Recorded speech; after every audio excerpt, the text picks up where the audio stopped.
What happens when an entire generation of children is born into silence, not by choice, not by chance, but by design? When babies open their mouths to cry and no sound emerges, when toddlers reach the age of speech and remain locked in soundless isolation, when a county's birth records show, year after year, a medical notation that shouldn't exist, vocal apparatus non-functional, cause unknown. Welcome to this journey into one of the most suppressed medical mysteries in American history. But before we descend into the mountains of eastern Tennessee, I need you to ask yourself, how far would you go to keep a secret? How much suffering would you allow to protect your community from outsiders? Tell us where you're watching from right now and whether you believe there are truths too dangerous to reveal. Because by the end of this account, you'll understand why an entire county conspired to hide the fact that for 17 years, every single child born within its borders was condemned to lifelong silence, and why the doctors who could have helped chose to study them instead.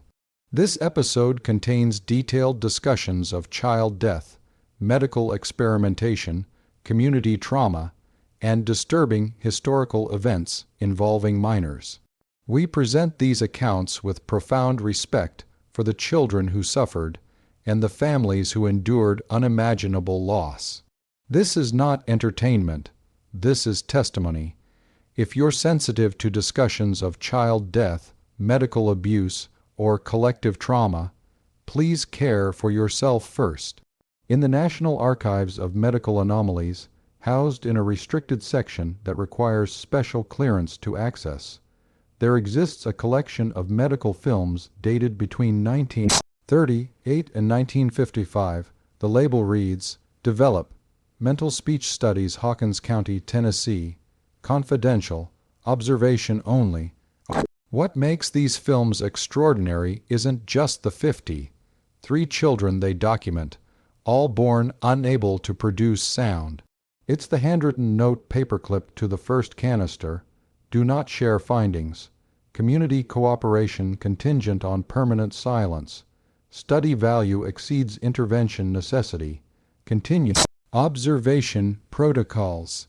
We're about to delve into a mystery that destroyed 53 lives before they truly began, where the medical establishment crossed a line so profound that the entire research program was buried. The county records were sealed for 99 years, and the doctors involved took a vow of silence that most maintained until death. This isn't just a story about medical ethics gone wrong. This is a question about the value we place on human life when that life can be studied, quantified, and used to advance knowledge, even at the cost of unspeakable suffering. It was the year 1936. The Great Depression still gripped America, though the worst had passed. In cities, the New Deal was rebuilding infrastructure and hope.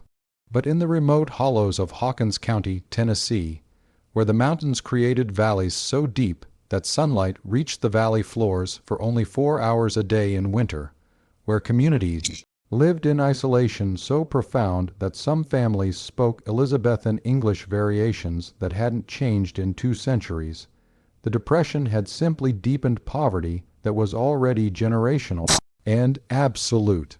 But in these same mountains, something was about to begin that had nothing to do with economics and everything to do with the terrible coincidence of desperate circumstances, ambitious science, and a community so traumatized by their own secret that they would sacrifice their children to keep it buried. This is the story of the silent generation of Hawkins County, the children who never spoke, the doctors who watched them suffer, and the secret that made it all possible. Hawkins County, Tennessee, 1890 to 1936. There are places in Appalachia where the mountains don't just surround you. They swallow you, where the peaks rise so steep and so close that the valleys between them become worlds unto themselves, isolated kingdoms of shadow and stone where the outside world is not just distant, irrelevant, a myth told by traveling preachers and the occasional catalog that makes its way up the muddy roads. Kingsport Valley was such a place. The valley ran north to south for 7 miles, nowhere more than half a mile wide, pressed between mountains whose names the topographical maps got wrong because the people who lived there had their own names for everything and saw no reason to share them with map-makers. Henson's Peak, the Widow, the Black Wall. Names earned through tragedy and history, names that meant something beyond geography. 347 people lived in Kingsport Valley in 1936, spread across 43 families, most of them interrelated going back 6 generations. The main settlement clustered around the Kingsport Church of the Redeemed, a severe white structure that had stood since 1852, and the general store that served as post office, meeting hall, and the valley's only connection to the county seat, 20 miles away over roads that became impassable for months each winter. The valley had no doctor. The nearest physician, Dr. Harold Brennan, maintained an office in Rogersville and made the journey to Kingsport Valley twice a month, weather permitting, more often when summoned for emergencies. He was the 3rd generation of Brennans to serve the valley, and he knew every family, every medical history, every secret that these tight-lipped people would share, which wasn't many. The land itself was poor. The soil, shallow and acidic, fought against cultivation.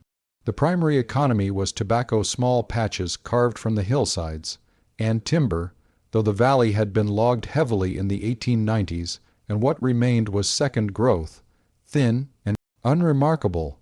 Most families survived on subsistence farming, hunting, and the occasional work that took men out of the valley for weeks at a time to mines or timber operations in other counties.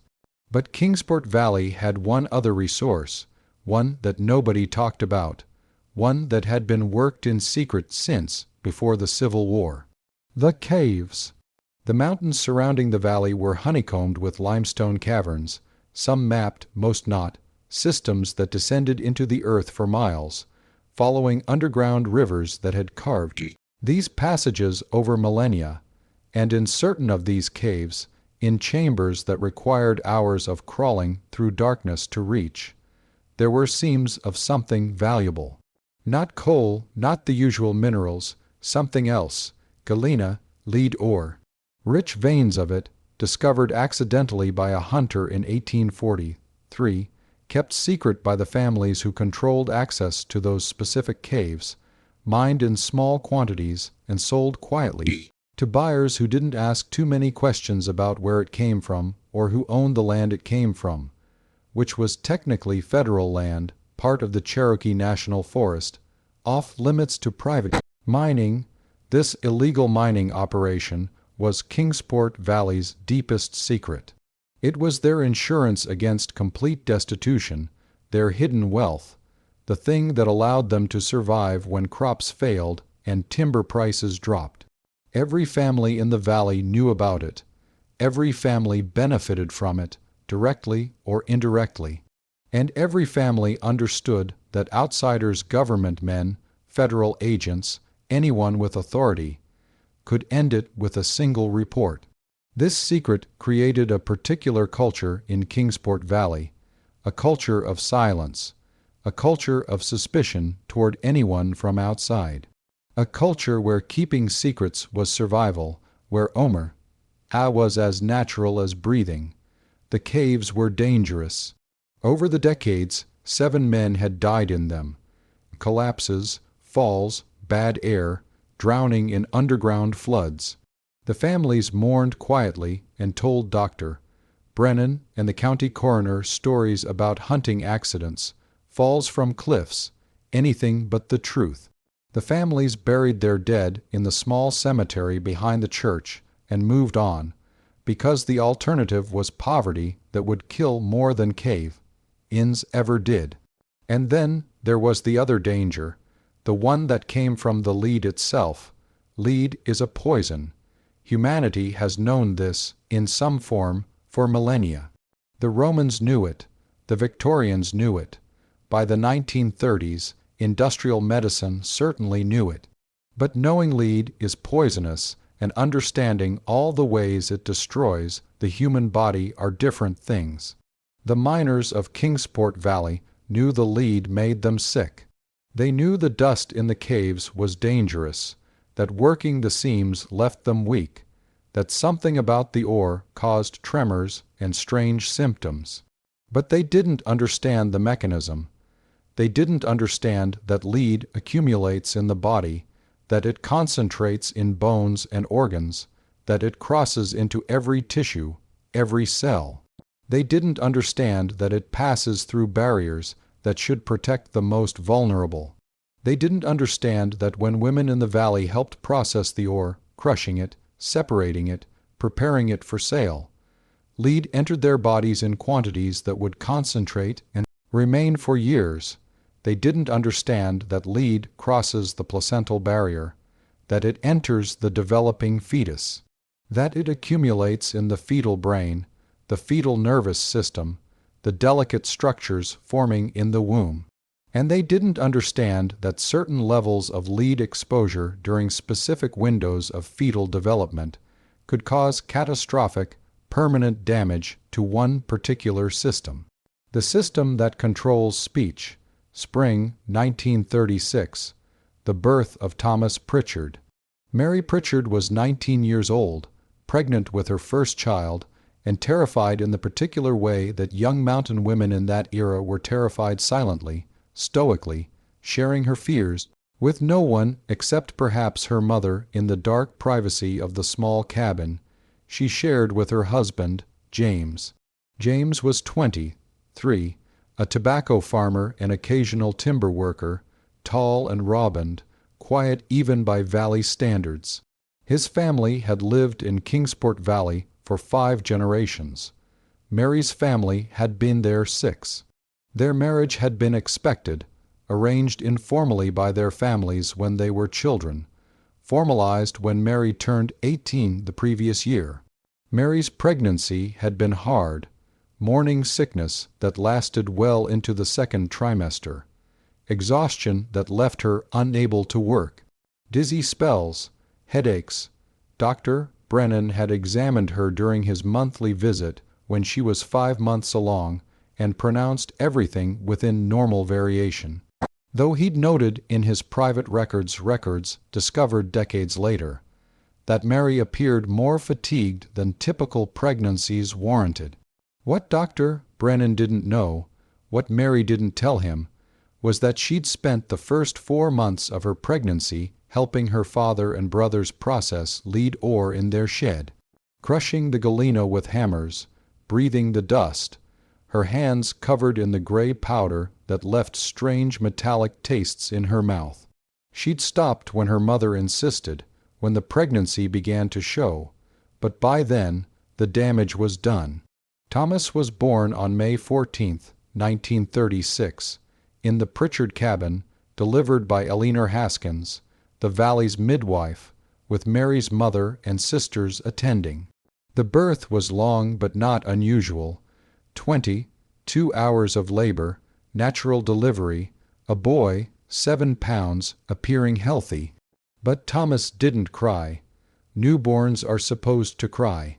It's the first act of independent life, the lungs filling with air, the vocal cords engaging, the announcement to the world that a new person exists. The silence of a newborn is a medical emergency, a sign that something is terribly wrong, that the child cannot breathe, cannot function. But Thomas was breathing, his color was good, his reflexes were present, his eyes opened, his limbs moved. He was alive and apparently healthy. He just didn't make sound. Eleanor Haskins had delivered more than 200 babies in her 40 years as midwife. She knew immediately that something was wrong. She tried the standard interventions stimulating the infant's back, clearing his mouth and nose, checking for obstructions. Nothing. She held him upside down, an old technique. His mouth opened in what should have been a wail. No sound emerged, "The baby can't cry." Eleanor told Mary's mother, her voice carefully neutral. "Something's wrong with his voice." They examined him more closely. His mouth moved properly. His tongue seemed normal. There was no visible deformity. But when he opened his mouth to cry, and he was clearly trying to cry, his face reddening, his body tensing with the effort, no sound came. Not even a whisper of air, just silence. Dr. Brennan was summoned. He arrived the next day. The Pritchards sent their fastest rider, and the doctor came as quickly as he could over the mountain roads. He examined Thomas thoroughly. He found nothing obviously wrong. The infant's throat appeared normal on external examination. His breathing was unobstructed. His reflexes were appropriate, but the child produced no sound whatsoever. Dr. Brennan had never seen anything like it. In his notes preserved in the Brennan family papers, donated to the Tennessee State Archives in 2003, he wrote, May 15, 1936, examined male infant Pritchard, age 1 day, presence with complete aphonia of unknown origin, no visible deformity of oral cavity or throat, breathing normal, infant attempts vocalization without sound production, diagnosis uncertain, recommend observation. Prognosis unknown. He told the Pritchard family that the condition might be temporary, that the infant's vocal apparatus might simply need time to develop, that they should watch and wait. But privately, he was deeply concerned. He'd read medical literature. He knew that congenital aphonia, inability to produce sound, was exceptionally rare and usually associated with severe deformities that Thomas didn't have. The Valley received the news with the quiet concern that marked all their dealings with misfortune. People visited the Pritchards, brought food, offered prayers, but nobody asked too many questions. Privacy was respected. Suffering was borne in silence. Thomas grew. He was otherwise healthy. He nursed normally. He slept. He developed on a typical timeline, smiling, reaching for objects, eventually sitting up. But he never made a sound. Not a coo, not a babble, not a laugh. When he was upset, his face would contort in silent screams. When content, he would smile without accompanying sounds of happiness. He existed in a bubble of absolute quiet. Mary loved her silent son with fierce desperation. She learned to read his needs from his expressions, his movements, his touch. She didn't care that he couldn't cry or laugh. He was hers. He was alive. That was enough. But as Thomas approached his first birthday, as Mary became pregnant again, a terrible understanding began to form in her mind. An understanding she didn't want to acknowledge. An understanding that would prove to be horrifyingly correct. The lead, the dust, the months she'd spent breathing it, handling it, while Thomas grew inside her. What had she done to her child? 1936 to 1938. Thomas Pritchard was not alone. In August of 1936, 3 months after Thomas's birth, Sarah Henderson was born to Ruth and Michael Henderson. Sarah didn't cry either. In November, Jacob Thornton arrived silent. In February of 1937, twin girls were born to the Morrison family. Neither made a sound. By the end of 1937, 8 children had been born in Kingsport Valley. All 8 were silent. Dr. Brennan's monthly visits became exercises in growing dread. Each time he entered the valley, another family would call him to examine another infant who breathed, who moved, who lived, but who produced no sound. He examined each child carefully. He found no consistent deformity, no obvious cause. Some appeared entirely healthy aside from the silence. Others showed additional issues, delayed motor development, difficulty nursing, tremors, but all were silent. Dr. Brennan was not a stupid man. He began to suspect something environmental, something in the valley itself. He asked questions carefully, respectfully, knowing these people and their distrust of outsiders. He asked about water sources, about diet, about any recent changes. The families told him nothing had changed. Everything was as it had always been. They didn't mention the lead. In his private notes, Brennan wrote, January 1938, 9 children born in Kingsport Valley since May 1936, all present with complete congenital aphonia, no other consistent symptoms beyond varying degrees of mental delay, no visible deformity in any case. This cannot be coincidence. Some environmental factor must be at work. The families claim no knowledge of any common exposure. I suspect they are lying, but I cannot determine why or about what. This situation requires specialist intervention. But before Dr. Brennan could decide what action to take, 2 things happened that would determine the fate of the silent children of Kingsport Valley. First, Dr. Brennan received a visitor. His name was Dr.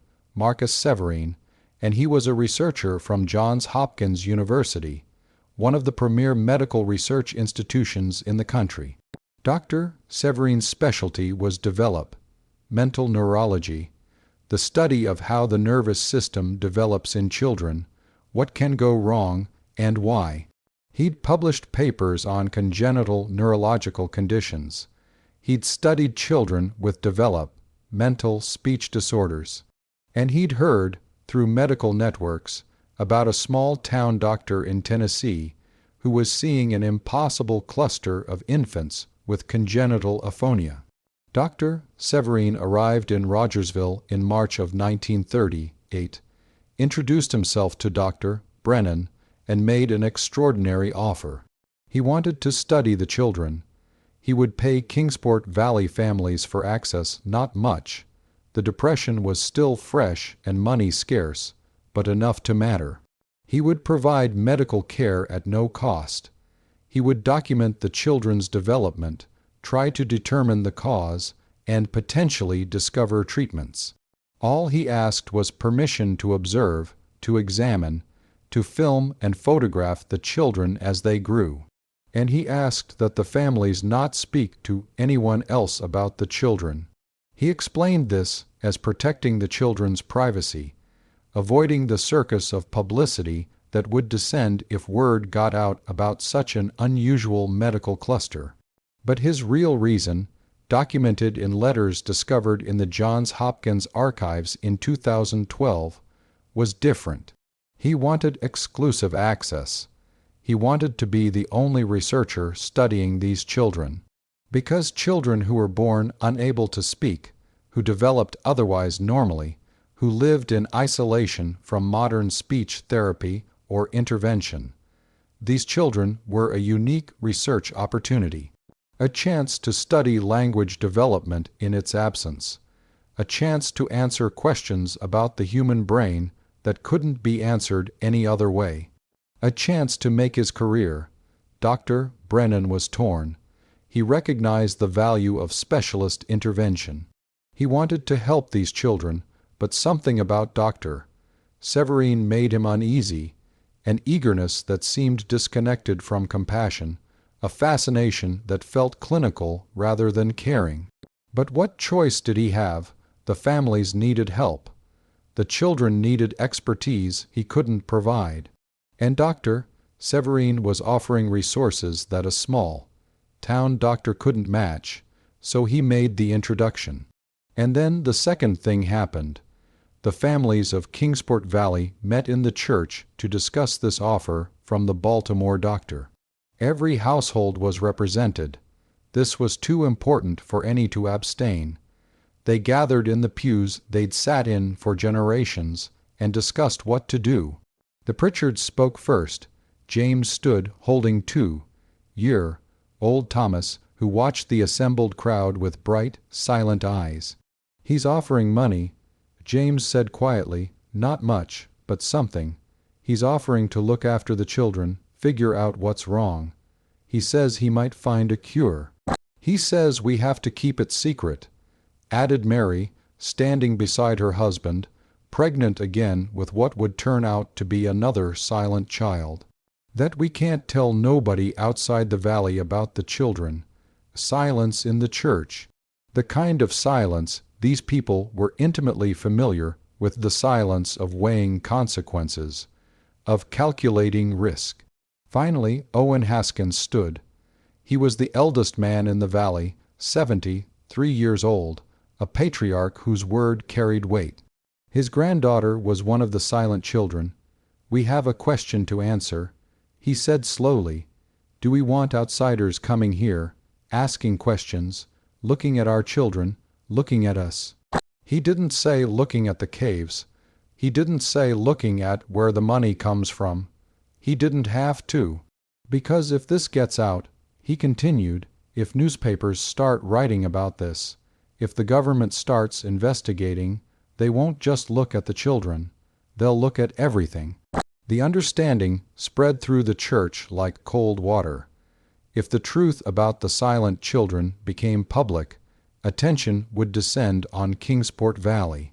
Reporters, doctors, government officials, people who would ask questions, people who would want to know why this was happening, people who might discover the caves, the lead, the illegal mining, people who would end the one thing keeping the valley from absolute poverty.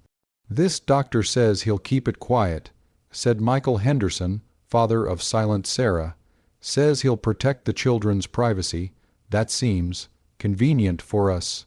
Another long silence. "What's he really want?" asked Ruth Morrison, mother of the silent twins. "A doctor from Baltimore doesn't come to Tennessee just to be nice. He wants to study them," said Dr. Brennan, who'd been invited to attend this meeting. "He wants to observe your children, document their development, try to understand why they can't speak. He's a researcher. This is his career."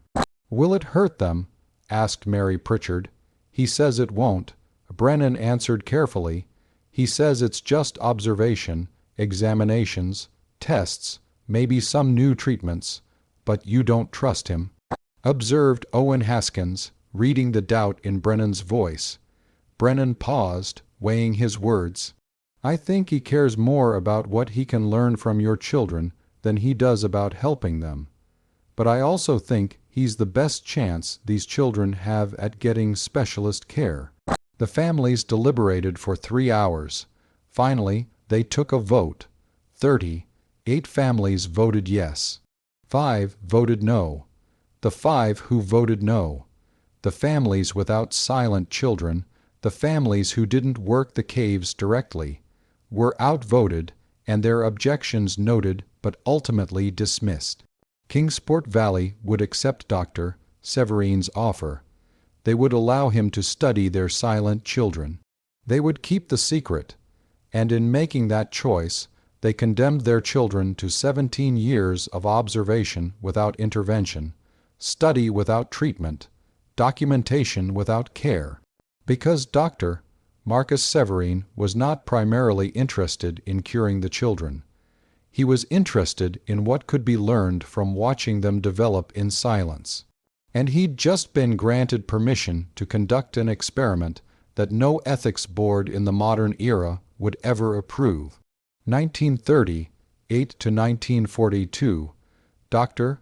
Severine established his protocols with methodical precision. He would visit Kingsport Valley for 1 week every 3 months. During these weeks, he would examine each silent child. By 1940, there were 23 of them, conducting standard mental assessments, neurological examinations, and increasingly sophisticated tests as the children grew older. He brought equipment, a portable X-ray machine, remarkably advanced for the era, which he used to image the children's skulls and throats. Recording equipment to document, or rather, to document the absence of any sounds the children made.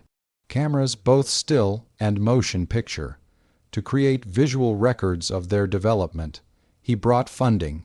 Each family with a silent child received $5 per examination, a significant sum, when many Valley families survived on less than $200 a year. This payment ensured cooperation and silence, and he brought assistance. Medical students from Johns Hopkins, young doctors eager to be part of groundbreaking research, nurses trained in developmental assessment. They descended on the Valley 4 times a year, transformed the church's basement into a temporary clinic, and processed children through examinations that were thorough, professional, and completely divorced from any urgency about actually helping these children speak. The children themselves were growing. Thomas Pritchard, the first silent child, turned 4 in 1940. He was bright. His eyes followed movement with keen intelligence. He manipulated objects with good fine motor control. He clearly understood spoken language. When his mother spoke to him, he responded with gestures, with facial expressions, with touches. He developed his own system of communication, pointing, pulling people toward what he wanted, using his hands to indicate needs. But he'd never made a sound, not once in 4 years of life. The other children showed similar patterns. They understood language. They developed cognition at normal or near normal rates. But the vocal apparatus, whatever mechanism allows humans to produce sound, simply didn't function. Dr. Severine's examinations revealed something strange. The children's vocal cords were present. Their larynxes were structurally normal, as far as could be determined without surgery. There was no obvious blockage, no visible deformity. Yet when they tried to cry, to laugh, to make any sound, nothing happened. The muscles engaged, the effort was made, but no sound emerged. It was as if the neurological connection between intention and vocalization had been severed, as if the part of the brain that controls speech production had been damaged or had never developed properly. Lead poisoning can do this. Severe lead exposure during specific windows of fetal development can cause catastrophic damage to the developing brain, particularly to areas controlling motor functions like speech. It can interfere with the formation of neural pathways, the connections between different brain regions that must work in concert to produce something as complex as human speech. But Dr. Severine didn't test for lead exposure. Years later, when his research was finally discovered and reviewed, critics would ask why. Why didn't he test the obvious environmental factor? Why didn't he examine water sources, soil samples, local industries? The answer, found in his personal correspondence, was chilling. He suspected lead almost immediately. His examinations revealed symptoms consistent with chronic lead exposure, fine motor tremors in some children, slight cognitive delays in others, the specific pattern of neurological damage. But confirming lead exposure would have required him to report it, would have required intervention, would have required removing the source of exposure, would have ended his research, because if the cause was identified and eliminated, no more silent children would be born. The cluster would end, and Dr. Severine's unique research opportunity, the chance to study a population of children developing without speech, would vanish. So he documented symptoms without naming their cause. He noted patterns without drawing conclusions. He watched the children struggle without intervening, and each quarter, more silent children were born. By 1942, there were 37 of them, ranging in age from newborns to 6 years old. 37 children locked in silence, developing in a valley that had chosen secrecy over salvation, studied by a doctor who valued knowledge over healing. Mary Pritchard, by then mother to 3 silent children, began to understand what they'd done. She watched Dr. Severine examine her children with clinical detachment. She saw how he measured and documented but never suggested treatments. She noticed how his excitement grew not when children showed improvement, but when they exhibited new symptoms, new variations of their condition. She asked him once, during his spring 1942 visit, why he never tried to help them speak. "Mrs. Pritchard," he said, his tone gentle but patronizing, "we don't yet understand the mechanism of their condition. Premature intervention could cause harm. The most valuable contribution these children can make is allowing us to study their development naturally, without interference. This knowledge will help countless other children in the future." "But what about my children?" she asked. "What about them now? They're helping advance medical science." He answered, "That's a noble purpose." He didn't say what he wrote in his notes that evening, discovered decades later in his archived papers. Subject's mother becoming resistant to continued observation. May need to increase compensation to ensure cooperation. The value of this research cannot be overstated. We are documenting the development of language, free cognition in real time. Any intervention that might normalize speech production would destroy the integrity of the study. The children couldn't speak, but they could feel. They could understand. And as they grew older, as they developed awareness of their difference from the world beyond the valley, they began to show signs of psychological trauma. They understood that they were different. They understood that something was wrong with them. And they understood, in the way that children understand things without having words for them, that the adults around them had chosen to keep them this way. But perhaps the most disturbing aspect of Dr. Severin's study was what he did with the children as they grew older, as they reached ages where speech therapy might have helped some of them develop alternative communication methods. He prevented it when one family tried to teach their 5-year-old daughter sign language, having learned about it from a traveling preacher whose church served deaf congregations. Dr. Severin objected strenuously. He explained that introducing alternative communication systems would contaminate the study by allowing the children to express themselves linguistically, even if not vocally. He wanted to observe pure language deprivation, to see how human cognition developed in the complete absence of linguistic expression. He offered the family an additional payment if they would discontinue the sign language lessons. They accepted. Their daughter spent the rest of her life unable to communicate complex thoughts, locked in a prison of silence that could have been at least partially opened. All because a researcher believed the knowledge gained from her suffering was worth more than her freedom. 1942 to 1945, World War II changed everything and nothing. Young men from Kingsport Valley enlisted or were drafted.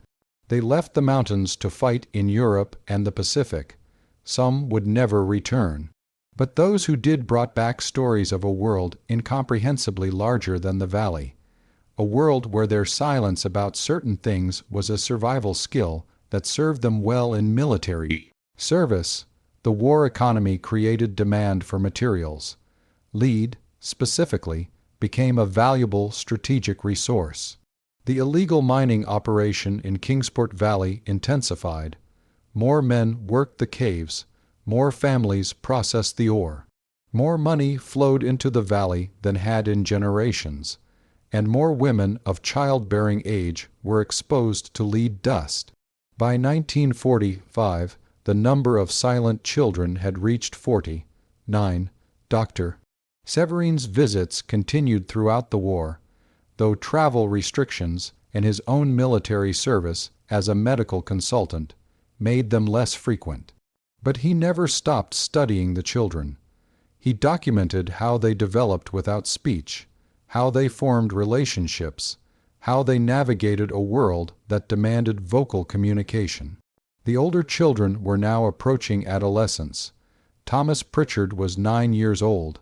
He'd developed into a deeply intelligent child despite, or perhaps because of, his silence. He could read and write, taught by his mother and the valley's one-room schoolhouse teacher, who'd had to adapt her methods for children who couldn't speak aloud. Thomas communicated through writing and gesture. He'd developed a complex system of signs that his family understood. But he remained profoundly isolated. He had no peers outside the valley. He'd never heard his own voice. He couldn't ask questions aloud, couldn't laugh with friends, couldn't call for help if he was in danger. His silence was a prison, and by 9 years old, he understood exactly what had been done to him. There's a letter, preserved in the collection of the Silent Children Memorial Archive, established in 2019 after the story finally became public. Thomas wrote it when he was 10 years old after Dr. Severine's 1946 visit. He never sent it, but his mother kept it. Progress becomes inevitable. To Dr. Severine, you came again and looked at us again and wrote things in your book again. You measured my head and looked in my mouth and made me try to make sounds and wrote down that I can't, I know I can't. You don't have to keep checking. I know what's wrong with me. I don't know why or how, but I know it's wrong, and I know it could be fixed because I heard Mommy talking to Mrs. Henderson and Mrs. Henderson said her cousin had a child who couldn't talk and doctors in Nashville helped him, and now he can say some words. Mama asked why we don't go to doctors like that, and Mrs. Henderson said you told them not to, that it would ruin the study. What study? Am I being studied? Is that why you come here? Not to help us, but to study us. Mama cried after Mrs. Henderson left. I heard her crying. I wanted to tell her it was okay, but I can't tell her anything. I can write this, but Mama can barely read, so I can't even tell her I understand with writing. I am 10 years old and I have never made a sound, and you have been coming to look at us since I was 2, and you have never tried to help us speak. You just watch us and write about us and leave. I don't think you want us to get better because then you would have nothing to study. I don't know if he'll give you this letter because I don't think you care what I think. But I wanted to write it anyway because writing is the only voice I have, and I wanted to use it to tell you that I understand what you are doing and I think it is wrong. Thomas Pritchard. He was 10 years old. The letter was found after his death, but we're getting ahead of ourselves. 1946. The visit of Dr. Catherine Morehouse. Dr. Catherine Morehouse was a colleague of Dr. Severine's at Johns Hopkins, a specialist in pediatric neurology and rehabilitation. She'd heard about his research in Tennessee, the cluster of children with congenital aphonia, and expressed interest in joining his research team. Severine, perhaps sensing an opportunity to expand his study, or perhaps simply wanting another qualified observer, invited her to accompany him on his fall 1946 visit to Kingsport Valley. Dr. Morehouse arrived expecting a medical mystery. She left horrified. She saw 49 children ranging in age from newborns to 10 years old, all unable to produce sound. She saw the clear signs of neurological damage consistent with lead exposure. The tremors, the motor delays, the specific pattern of impairment. She examined the valley itself, noticed the mining equipment barely hidden, the gray dust on clothing, the processing sheds whose purpose was obvious to anyone with medical training in occupational health. She confronted Dr. Severine on the second day of the visit. This is lead poisoning, she told him bluntly, away from the families. You know it's lead poisoning. The pattern is unmistakable. These people are mining galena illegally and exposing pregnant women to lead dust, and it's causing catastrophic fetal neurological damage. You're not reporting it. If I report it. Severine responded. His notes from this conversation later discovered, federal agents shut down the mining, the families lose their primary income, and the cluster stops. No more affected children. Means the study ends. The study should end. Morehouse insisted. These children need intervention. Some of them could potentially learn to produce sounds with intensive therapy. All of them could learn alternative communication. We should be helping them, not just watching them suffer for research purposes. The knowledge we're gaining is invaluable, Severine argued. We're documenting language development in its absence. Do you understand how rare this is? We may never see another cluster like this. The sacrifice these children are making. They're not making a sacrifice, Morehouse interrupted. A sacrifice requires consent. These are children being used as research subjects without their knowledge or meaningful consent from parents who have been incentivized to allow it.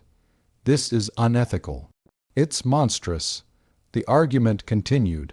Morehouse insisted they had an obligation to report the lead exposure, to intervene, to prioritize the children's well-being over research.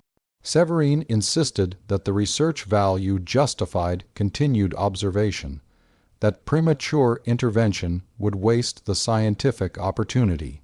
Finally, Morehouse gave him an ultimatum.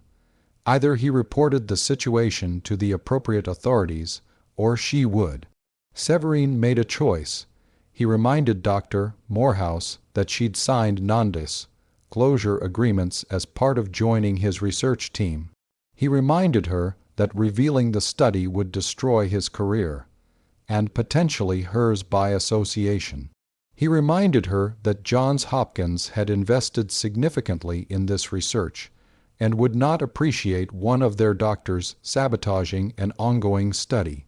And then he made an appeal that, according to Morehouse's own later testimony, was the most chilling thing she'd ever heard from a fellow physician. These children are already damaged, he said. The neurological injury occurred in utero. Nothing we do now will undo it, but the knowledge we gain from studying them could prevent similar injuries in other children in the future. Isn't that worth allowing them to continue as they are? They're not in pain. They're not dying, they're just silent, and in that silence we can hear truths about human development that we could learn no other way. Dr. Morehouse left Kingsport Valley that night.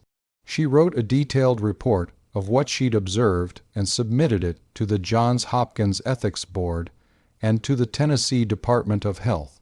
Both organizations thanked her for her concern and told her they would investigate. Neither did. Johns Hopkins, in 1946, was one of the most prestigious medical research institutions in the world. Dr. Severine was a rising star in developmental neurology. His research was bringing recognition and funding to the university. The idea that he might be conducting unethical research on children was inconvenient. So the ethics board reviewed his protocols, found them technically compliant with the extremely lax standards of the era, and determined that no violation had occurred. The families had consented to the examinations. Payment was not considered coercion, and the observation of natural development without intervention was, at that time, considered acceptable research methodology. The Tennessee Department of Health sent an inspector to Rogersville, who spoke with Dr. Brennan. Brennan, caught between his suspicions and his loyalty to the community he served, confirmed that there were children with congenital speech issues in Kingsport Valley, that they were receiving regular medical attention from a Johns Hopkins specialist, and that the families seemed satisfied with the care. The inspector never visited the valley itself, never saw the children, never investigated the environmental factors. Case closed. Dr. Morehouse resigned from Johns Hopkins in 1947. She spent the rest of her career, until her death in 1998, trying to bring attention to what she'd witnessed in Kingsport Valley. She wrote articles that journals refused to publish. She presented at conferences where she was dismissed as bitter about a professional dispute. She contacted legislators who expressed concern and did nothing. The conspiracy of silence held. And in Kingsport Valley, the silent children continued to grow, continued to be studied, continued to live in isolation from a world that could have helped them but chose not to. 1953, the birth of Emma Kincaid. By 1953, the pattern in Kingsport Valley was well established. Pregnant women who'd been exposed to lead during ore processing gave birth to children who couldn't produce sound. The community had learned to expect it. Families prepared for silent babies the way other communities prepared for harsh winters, as an inevitable hardship to be endured. Emma Kincaid was the 53rd silent child born in Kingsport Valley.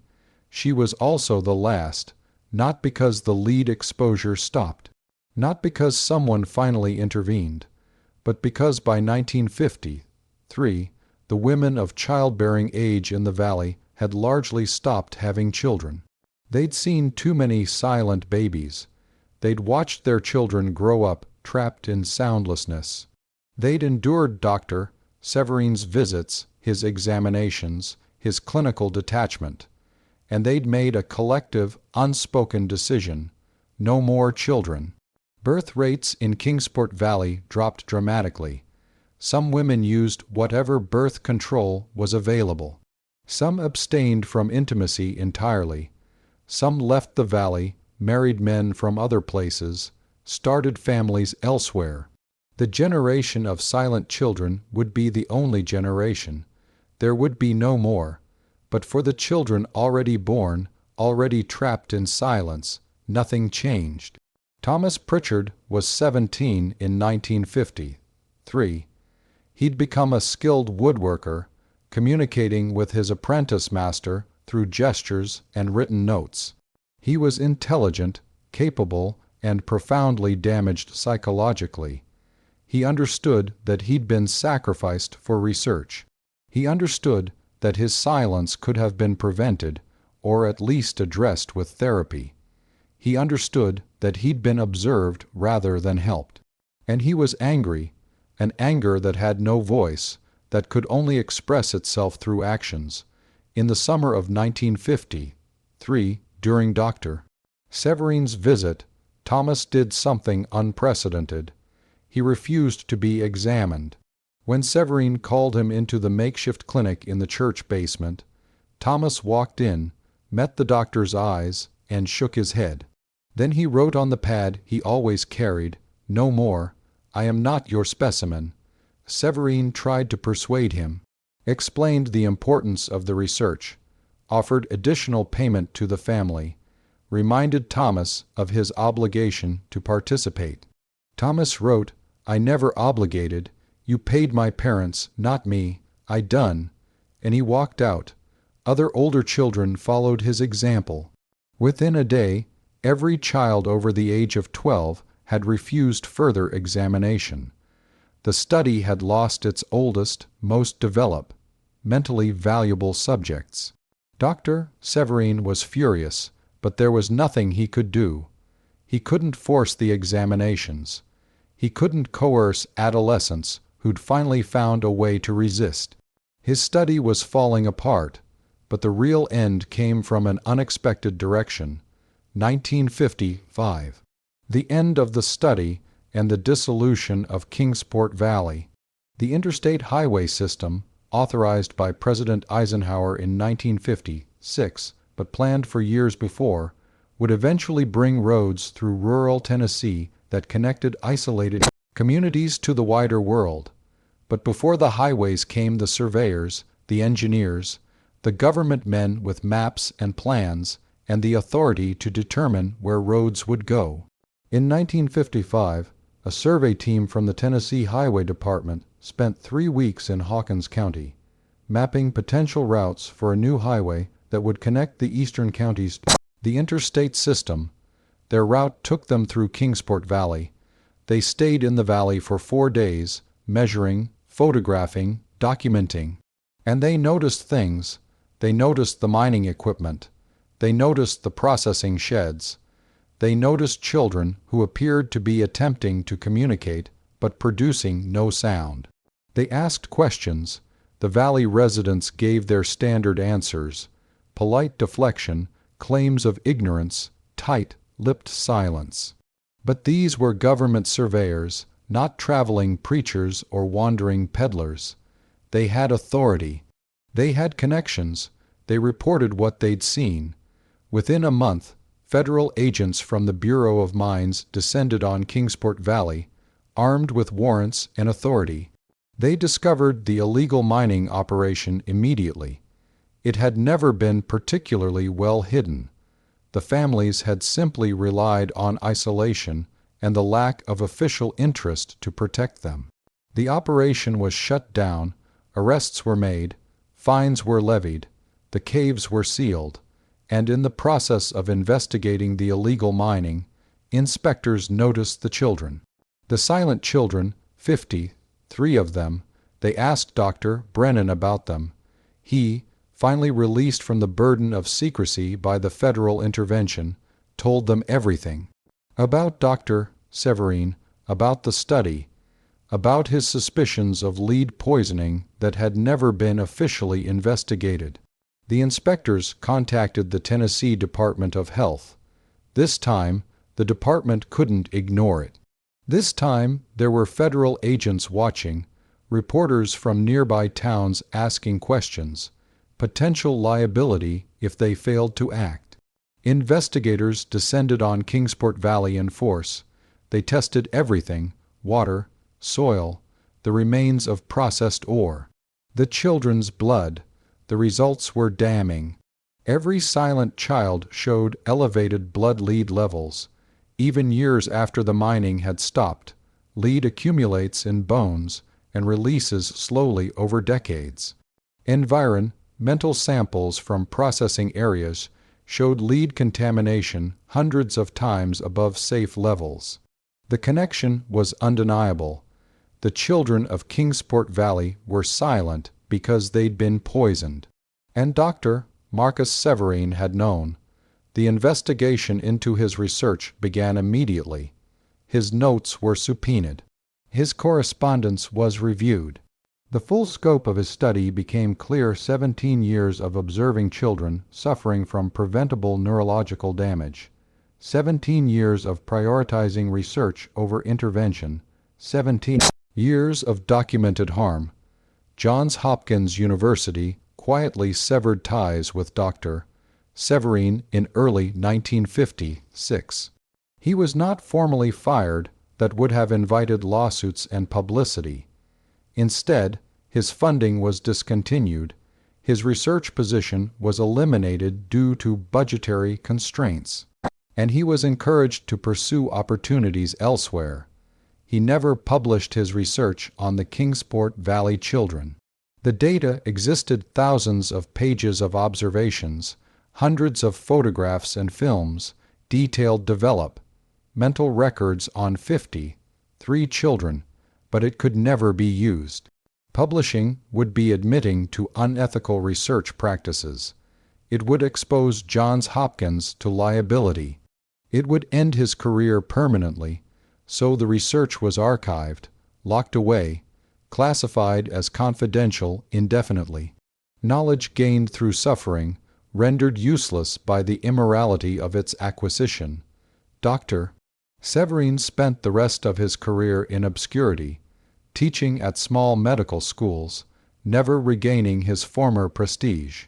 He died in 1973. In his obituary in the Baltimore Sun, there was no mention of the Kingsport Valley study. His most significant work, the research that consumed 17 years, the 53 children who suffered for his advancement, erased from his official record. But what happened to the children, 1956 to 1972? The federal response to the discovery of lead poisoning in Kingsport Valley was, by modern standards, woefully inadequate. But by 1950s standards, it was actually relatively comprehensive. All 53 silent children were examined by specialists from the Tennessee Department of Health and the U.S. Public Health Service. The diagnoses were consistent: severe lead-induced neurological damage affecting the speech production centers of the brain, with varying degrees of additional motor and cognitive impairment. Treatment options were limited. The damage had occurred during fetal development, during critical windows when the brain was forming the neural pathways necessary for speech. That damage was permanent. The children would never develop normal vocalization, but they could be helped to communicate in other ways. Speech therapists, occupational therapists, and specialists in alternative communication descended on Kingsport Valley. For the first time in their lives, the silent children received actual treatment rather than observation. They were taught sign language. They were given intensive training in written communication. Some of the younger children showed slight improvement in sound production, not speech, but the ability to produce simple vocalizations that could indicate distress or need. It was too little, too late, but it was something. The families of Kingsport Valley faced a difficult choice. The valley itself was contaminated. The soil, the water, the very air in areas near the processing sheds contained lead at levels dangerous to children. Staying meant continued exposure, especially for the younger silent children still developing. The government offered relocation assistance, modest payments to help families move to cleaner areas, to start over in places where their children could receive ongoing therapy and support. Some families accepted. They left the mountains that had been home for generations, moved to towns where their silent children could attend special schools, where therapists could work with them regularly. These families made new lives, learned new ways, watched their children adapt to a world that wasn't designed for silence. Other families stayed. Either they couldn't bear to leave their ancestral land, or they didn't trust government assistance, or they simply had nowhere else to go. They remained in the valley, in homes that were slowly being abandoned around them, in a community that was dying. Because Kingsport Valley was dying, the illegal mining operation had been the economic foundation of the community for a century. With it gone, with the caves sealed, with no other industry to replace it, the valley had no way to sustain itself. The young people left, the families with children left, the stores closed, the school shut down. By 1960, the population of Kingsport Valley had dropped from 347 to 83. By 1965, it was 41. By 1970, 18 people remained, all elderly, all waiting to die in the place they'd been born. The Kingsport Church of the Redeemed held its last service on Easter Sunday, 1972. 7 people attended. The elderly preacher, more than 90 years old, gave a brief sermon about forgiveness and redemption. Then he locked the doors for the last time. The valley was empty. But what happened to the 53 silent children who had survived infancy, who'd been studied and observed and finally, belatedly, treated? Their outcomes varied dramatically. Some, the ones who'd received early intervention after 1955, who'd been young enough to adapt to sign language and alternative communication, managed to build lives. Not normal lives. They would always be marked by their silence, always struggle in a world built for sound, but lives with meaning, with relationships, with purpose. Others, the older ones like Thomas Pritchard, who'd spent their entire childhoods without any communication system beyond basic gesture, struggled profoundly. The psychological damage of growing up completely unable to express complex thoughts, unable to be understood, unable to connect with others through language. That damage ran as deep as the neurological impairment.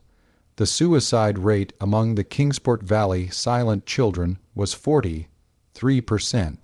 23 of the 53 children took their own lives before the age of 40.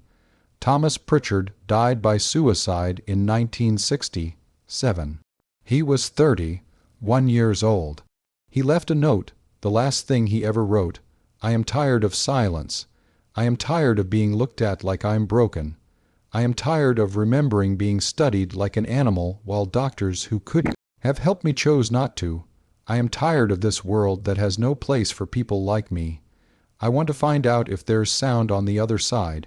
If there is, maybe I'll finally know what my voice would have sounded like.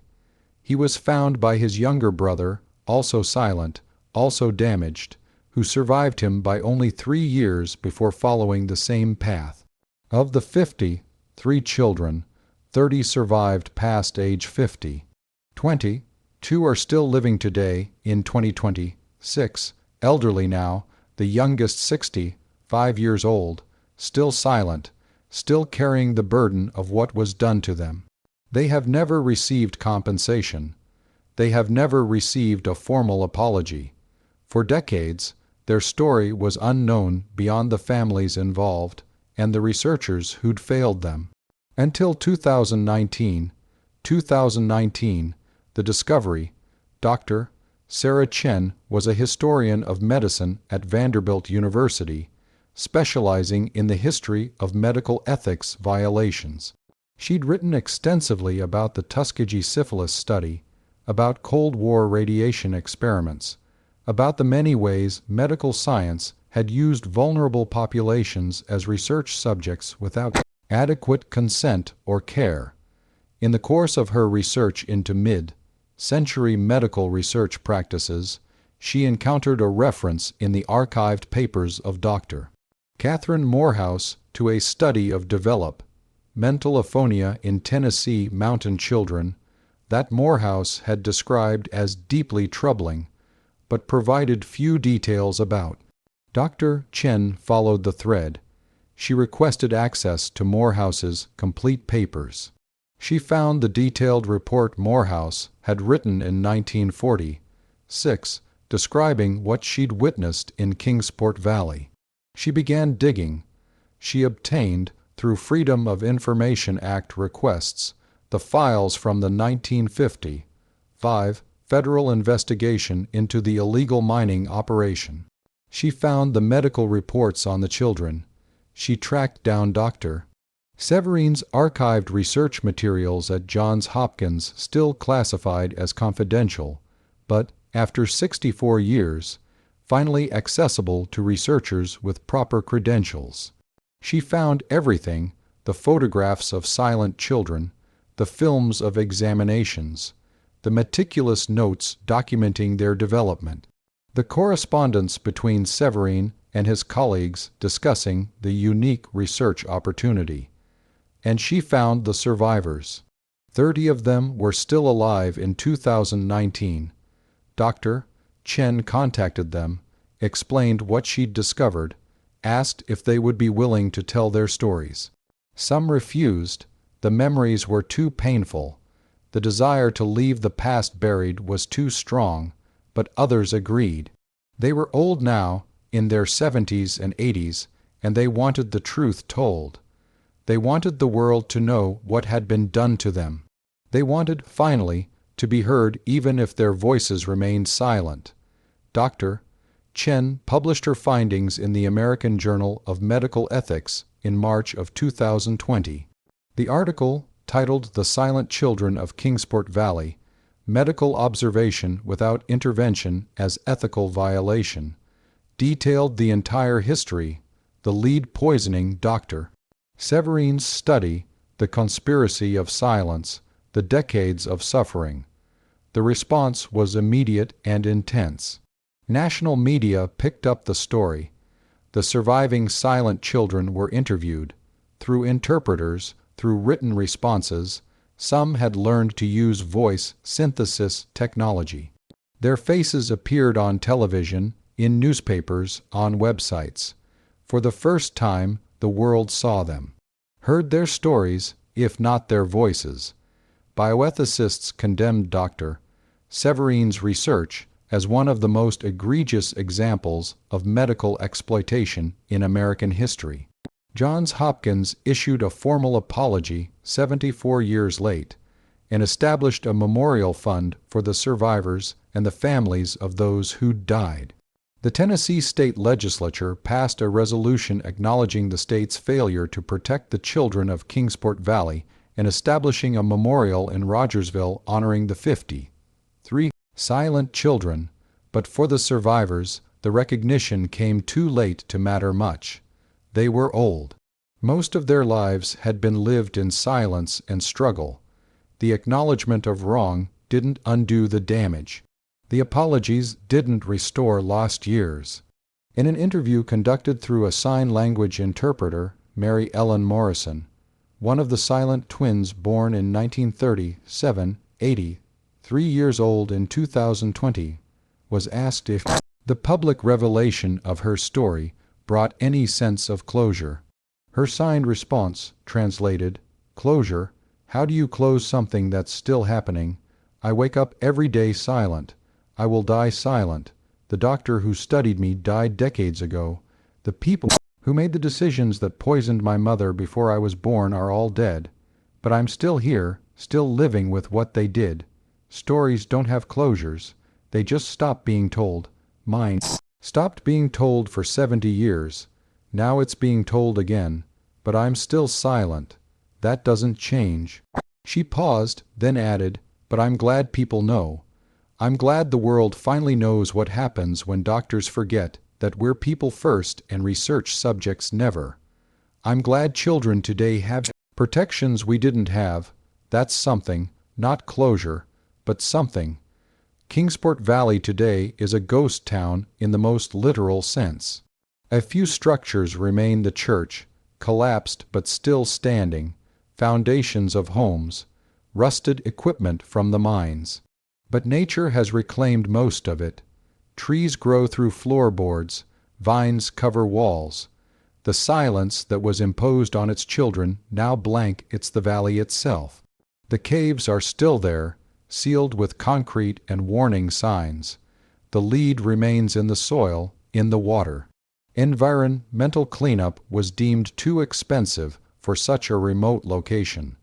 The valley is posted as contaminated. No one lives there. No one visits except researchers and, occasionally, descendants of the families who once called it home. But questions persist, questions that matter beyond this one valley, beyond these 53 children. At what point does research become exploitation? Dr. Severine would have argued, did argue, in his private notes, that the knowledge gained from studying the silent children had value beyond their individual suffering. That understanding how human cognition develops in the absence of vocal language could lead to better treatments for children with speech disorders. That sacrificing the well-being of 53 children was acceptable if it helped thousands in the future. But he never published his research. The data exists, but remains largely unused, tainted by the circumstances of its collection.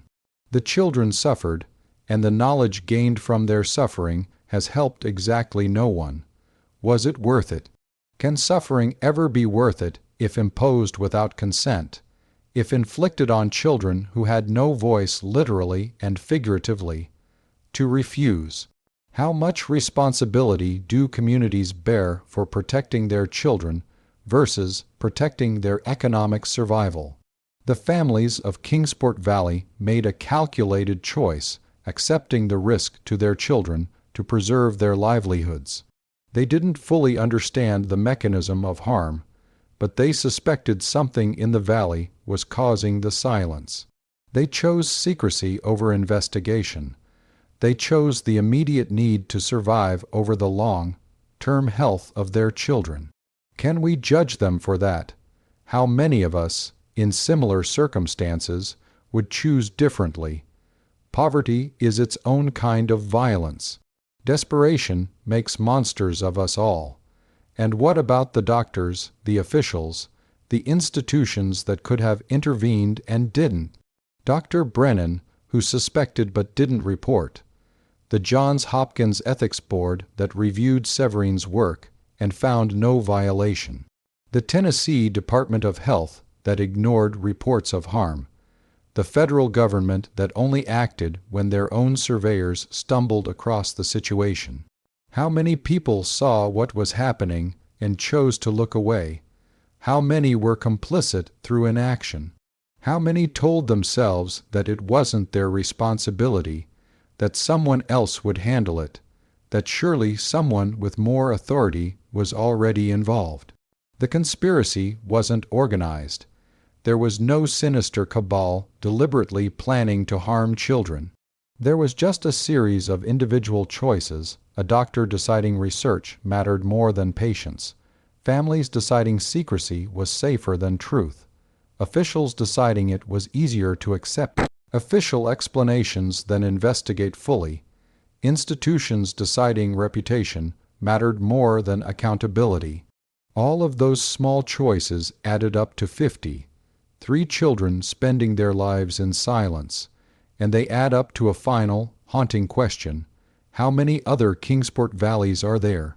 How many situations exist right now where children are being harmed and adults are choosing convenience over intervention, where institutions are prioritizing other values over child welfare, where secrets are being kept because revealing them would be costly or inconvenient or complicated?